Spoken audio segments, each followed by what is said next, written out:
generous. Na baadhi ya wakazi wa kaunti ya Busia wameitaka IEBC kuwajibika na kuhakikisha kuwa uchaguzi mkuu ujao ni wa haki na huru.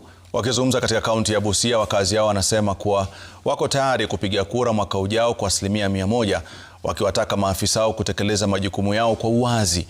Wamesikitika kuwa licha idadi ya wapiga kura kuongezeka, baadhi yao kosa kupiga kura kwa kuhofia kwa kura itaibwa.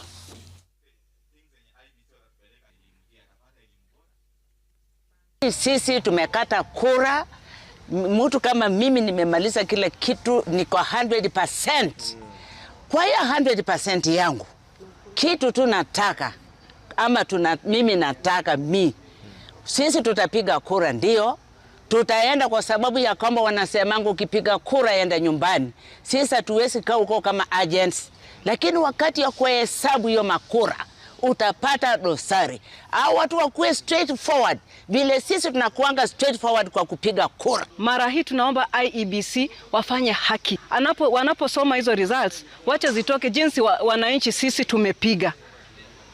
Hatutaki kuona leo hii tena tunaenda ati petition.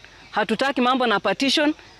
Hatutaki mambo ya kwenda kotini. Lakini sisi mwito wetu ni kwamba IEBC iweze kujuhumika, wakuwe responsible, hakika waweze kuhakikisha kwamba wanafanya lile lote linalotakikana ili uchaguzi ukue ule ambao uko credible, ule ambao unaweza kuthibitishwa na ule ambao unaweza kuaminika na watu wengi.